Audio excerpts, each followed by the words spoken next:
Seperti biasa, mari kita lanjutkan alur cerita spoiler episode selanjutnya. Sebelumnya, setelah Hua Jin melemparkan token giok, Yun Yun tidak mengulurkan tangannya untuk menerima. Dia benar-benar tidak tertarik dengan posisi pemimpin sekte.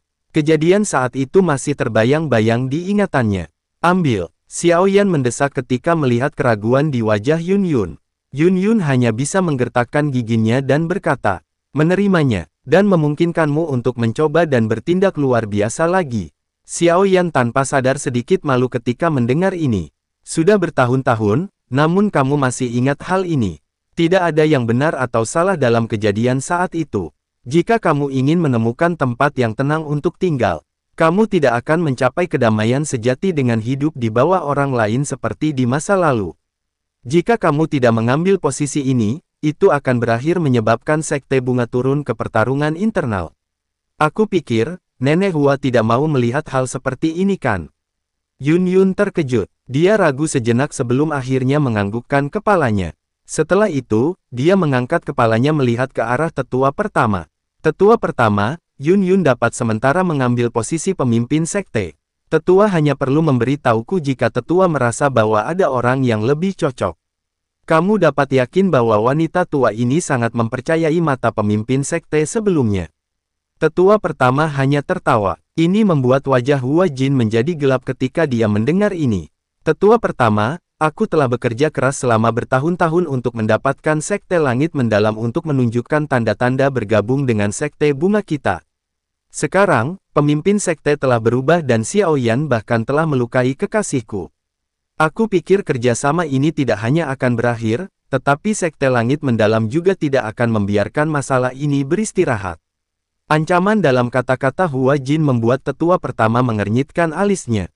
Namun Xiao Yan hanya tersenyum sedikit saat mendengar ini. Jika seseorang menemani macan, dia akhirnya akan menjadi makanannya. Xiao Yan mengabaikan mata dingin Yao Hua Liangjun saat dia berbicara.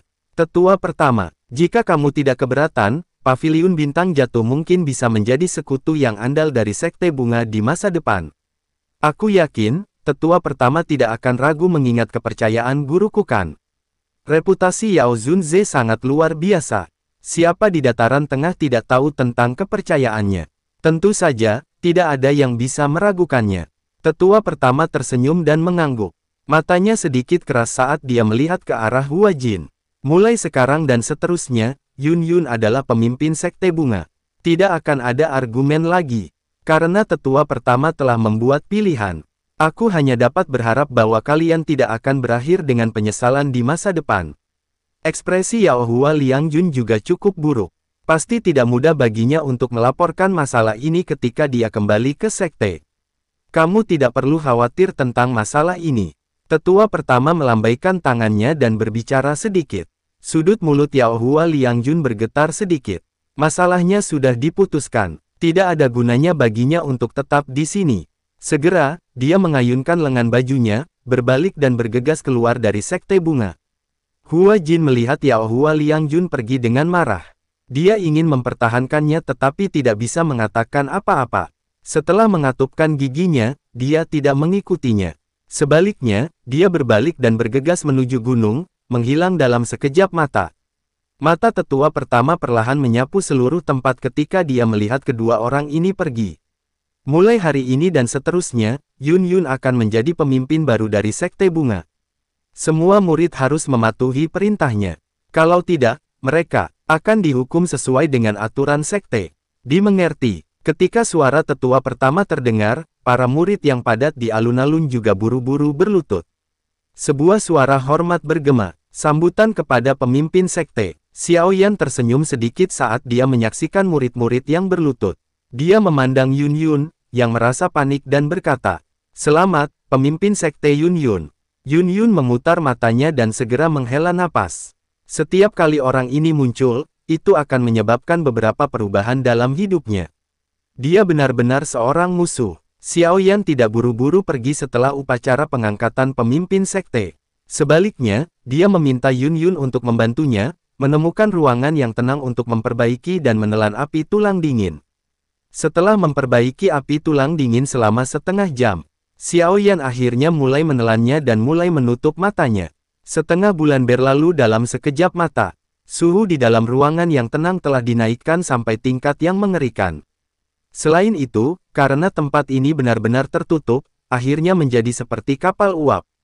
Sementara itu, di dalam sekte bunga, ada sebuah paviliun batu di halaman dalam. 3 sosok hadir di sana. Mata mereka bertiga sedang menatap pintu batu yang tertutup rapat di ujung halaman. Sudah hampir sebulan, mengapa Xiao Yan belum keluar? Nalan Yanran melihat ke pintu batu. Alisnya dirajut saat dia berkomentar. Yun Yun menggelengkan kepalanya sedikit. Tidak perlu khawatir, dengan kemampuannya, kemungkinan tidak akan terjadi apa-apa. Dibandingkan dengan kekhawatiran dari 2 orang ini, Qinglin hanya bersandar malas di sebuah pilar. Dia dilahirkan dengan mata yang tidak biasa. Tentu, dia menyadari kondisi Xiao Yan saat ini. Oleh karena itu, dia tidak khawatir tanpa alasan. Sepertinya, semuanya akan sama lagi, lupakan saja, ayo pergi. Setelah menunggu dengan tenang selama lebih dari 1 jam, Yun Yun menatap langit sebelum tak berdaya bangkit dan berkata. Namun, ketika mereka akan pergi, tanah tiba-tiba bergetar. Itu dipancarkan dari ruang yang tenang. Kegiatannya agak besar, mari tinggalkan tempat ini dulu. Setelah mengucapkan kata-kata ini, Yun Yun menekan kakinya ke tanah. Tubuhnya bergegas ke udara. Setelah itu, Qinglin dan Nalan Yanran buru-buru mengikuti. Boom! Pilar api yang sangat panas perlahan-lahan melengkung dan naik dari atas ruangan yang tenang. Setelah itu, raungan yang jelas dan panjang tiba-tiba bergema dari dalam ruang dan menyerang langsung ke awan dan sosok Xiao Yan perlahan muncul di langit. Pada saat ini, Xiao Yan juga sedikit terkejut ketika melihat fenomena yang tidak biasa di langit. Apakah mantra api telah berevolusi menjadi metode Qi kelas Qi? Xiao Yan menatap telapak tangannya setelah awan gelap tersebar. Segera, dia menutup matanya. Sebuah pikiran melewati pikirannya dan mantra api sekali lagi beredar. Ini dapat dianggap sebagai kelas rendah metode Qi peringkat Qi. Namun, seharusnya hanya menembus tingkat kelas di tinggi. Xiao Yan mengungkapkan ekspresi pemikiran yang mendalam. Kemudian dia sekali lagi merasakan tubuhnya. Menelan api dingin tulang sebenarnya hanya meningkatkan kekuatannya 2 bintang menjadi Douzun bintang 4. Xiao Yan tersenyum pahit dan menggelengkan kepalanya. Berapa lama lagi kamu akan terus bermimpi di sini? Sebuah suara lembut bergema tanpa daya di samping telinga Xiao Yan saat dia sedang berpikir keras. Itu adalah suara Yun Yun. Xiao Yan hanya tersenyum dan tiba-tiba mengulurkan tangannya meraih tangan Yun Yun. Melihat Xiao Yan bertindak dengan cara ini di depan umum, wajah Yun Yun yang sangat cantik menjadi merah memalukan. Dia merajut alisnya dan berbicara dengan cara yang malu. Bajingan kecil, bisakah kamu benar-benar tidak kecanduan bertindak seperti bajingan? Xiao Yan terkejut ketika mendengar suara malu Yun Yun. Dia melihat wajah yang memerah dan berkata, aku hanya ingin membantumu melihat segel Douqi di dalam tubuhmu. Yun Yun terkejut ketika dia mendengar ini. Dia terus menatap Xiao Yan agak ragu. Sesaat kemudian, tangannya yang berjuang akhirnya melemah. Terlepas dari apa niat Xiao Yan, ini adalah tempat umum. Banyak murid dan tetua berada di bawah. Seperti apa jadinya jika mereka melihat ini? Xiao Yan perlahan membuka matanya sementara Yun Yun mengeluh di dalam hatinya. Segel Douqi dalam tubuh Yun Yun menyebabkan Xiao Yan merasa terkejut. Nenek Hua terlalu berhati-hati. Segel yang dia tempatkan terlalu kuat. Dengan kekuatanmu saat ini, rasio untuk memperbaikinya bisa sedikit lebih cepat. Xiao Yan melepaskan tangan Yun Yun, mengangkat kepalanya dan berkata, kamu juga tahu bahwa segel itu sangat kuat. Dengan kekuatanku, mustahil bagiku untuk memecahkannya. Yang bisa aku lakukan hanyalah menyerap Douqi yang merembes keluar dari segel. Yun Yun mengernyitkan alisnya dan berkata, lebih aman untuk menyaring semua Douqi ini secepat mungkin. Tenang, serahkan masalah segel ini padaku. Aku akan menyelesaikan masalah ini sebelum pergi. Kalau tidak, aku benar-benar tidak akan merasa nyaman. Xiao Yan tanpa sadar tersenyum ketika melihat ekspresi Yun Yun. Sebuah emosi yang tidak diketahui melonjak ke hati Yun Yun saat dia mengamati senyum Xiao Yan. Perasaan memiliki seseorang untuk diandalkan benar-benar baik. Terima kasih. Yun Yun dengan lembut menghembuskan nafas. Dia menekan emosi yang agak lemah di hatinya dan berbisik. Xiao Yan mengerutkan kening ketika mendengar ini. Dia menatap wajah cantik Yun Yun dan bertanya, apakah itu perlu? Hah? Yun Yun mengangkat matanya setelah mendengar nada tidak senang Xiao Yan. Dia melihat kerutan yang terakhir sebelum tanpa sadar tersenyum. Kehangatan samar hadir di hatinya. Bau harum tertinggal di dalam ruangan yang dipenuhi dengan warna merah muda pucat. Sepintas, orang akan mengerti bahwa ini mungkin kamar seorang wanita tertentu. Aku akan menghancurkan segel dengan paksa untuk membantu penyaringanmu di masa depan. Mungkin sedikit sakit, kamu harus menanggungnya. Xiao Yan memandang Yun Yun, yang duduk di tempat tidur empuk. Sebelum dia terbatuk kering dan berkata, Yun Yun setuju dengan lembut. Pada saat ini, wajahnya masih sedikit merah. Ini karena bahkan sampai sekarang, dia tidak tahu mengapa dia tiba-tiba menjadi panas dan membawa Xiao Yan ke kamarnya sendiri. Ini terutama ketika Xiao Yan menampilkan ekspresi aneh setelah memasuki kamar. Itu menyebabkan Yun Yun memiliki dorongan untuk mengubur kepalanya ke tanah. Xiao Yan tertawa kering ketika dia melihat bahwa ujung telinga Yun Yun masih merah. Setelah itu, dia menghembuskan nafas panjang dan mulai memfokuskan pikirannya. Jarinya meringkuk, api ungu coklat perlahan muncul. Sesaat kemudian, jari-jarinya menekan punggung Yun Yun dengan cara seperti kilat. Meskipun Xiao Yan tidak memperkuat suhu nyala api, namun itu masih membakar pakaian di punggung Yun Yun menjadi abu, mengungkapkan giok telanjangnya seperti kurva memikat. Ah! Yun Yun tiba-tiba berseru. Wajahnya segera memerah. Namun, teriakan serius Xiao Yan menyebabkan dia tidak punya pilihan selain untuk menarik riak dalam hatinya. Fokus! Lindungi nadimu. Aku akan membuka segel. Yun Yun mengatupkan giginya di hadapan teriakan Xiao Yan. Dia dengan paksa menekan fluktuasi dalam hatinya dan dengan cepat memusatkan pikirannya. Di bawah kendali Xiao Yan, api surgawi diam-diam melewati banyak pembuluh darah sebelum akhirnya mencapai tempat di mana segel berada. Boom! Keduanya bertabrakan. Tubuh Yun Yun yang indah berhenti. Douqi dalam tubuhnya bergetar intens. Boom! Boom! Boom! Api surgawi menghantam bertubi-tubi. Segel Douqi segera bergetar hebat sampai akhirnya benar-benar hancur. Wajah Yun Yun memucat hampir seketika ketika segel pecah. Darah segar keluar dari mulutnya. Namun, auranya tidak melemah. Sebaliknya, gelombang demi gelombang fluktuasi kuat Douqi tiba-tiba melonjak dari dalam tubuhnya.